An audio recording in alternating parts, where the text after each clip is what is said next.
Sir தமிழ்நாட்டை பொறுத்தவரைக்கும் வட மாநில தொழிலாளர்கள் தான் அதிகமா எந்த எடுத்தாலும் வடமாநில தொழிலாளர்கள் அவங்களை வரைமுறைப்படுத்துறதுக்கு ஏதாவது இல்ல சார், அவங்களுக்குன்னு ஒரு சில இது இருக்கு சார், ரூல்ஸ் இருக்கு சார்.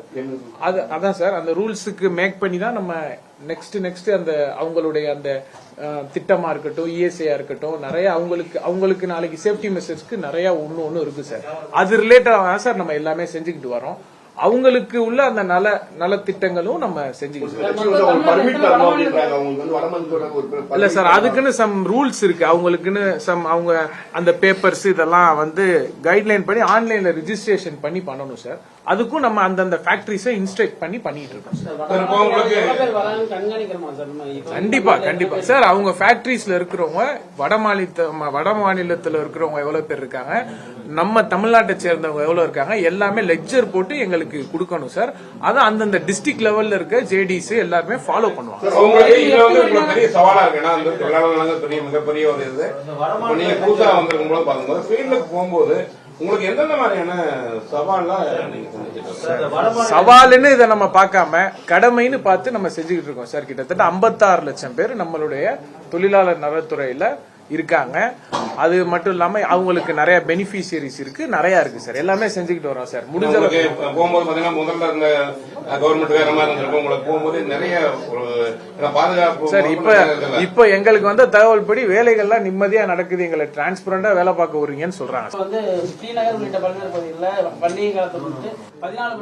சார். எங்க கிட்ட குடுக்குற உட்கார்ந்தாதான் அடுத்த கொஸ்டின் போயிருக்கீங்க. இல்ல சார், எங்க கிட்ட வர என்ன ஒரு கோரிக்கையா இருந்தாலும் கண்டிப்பா தொழிலாளர்களுக்கு பாதிக்கப்படும் விதத்துல எது இருந்தாலும் நாங்க நடவடிக்கை உறுதியா எடுக்கணும். இல்ல ஆமா சார், அது கம்ப்ளைண்டா ரைஸ் ஆகி ஒரு சில இடங்கள்ல சொல்றாங்க, ஒரு சில இடங்கள்ல சொல்லல சார். அதுக்குமே உடனே தீர்வு காண்றதுக்கு நம்ம அந்தந்த டிஸ்ட்ரிக்ட் வைஸ் பண்ணிட்டு இருக்கோம்.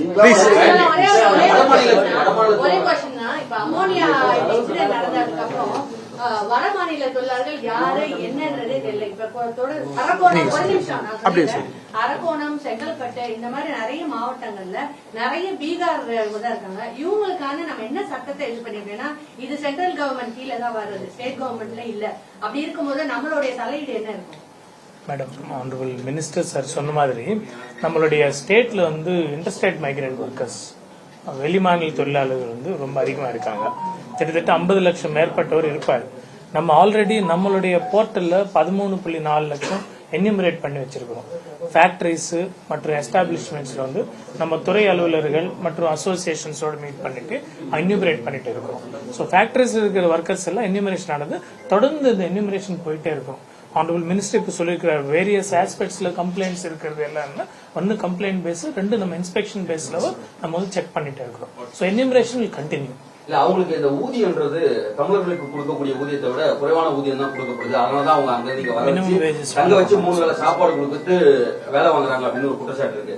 அதை சரி செய்யறதுக்கோ அவங்களுக்கு சமமான ஊதியம் கொடுக்கறதுக்கு தமிழ்நாடு அரசு என்ன நடவடிக்கை எடுக்க போறீங்க? கண்டிப்பா சார், நியாயமான முறைப்படி அவங்களுக்கு என்ன தேவையோ அதை நிறைவேற்றி தரப்படும்.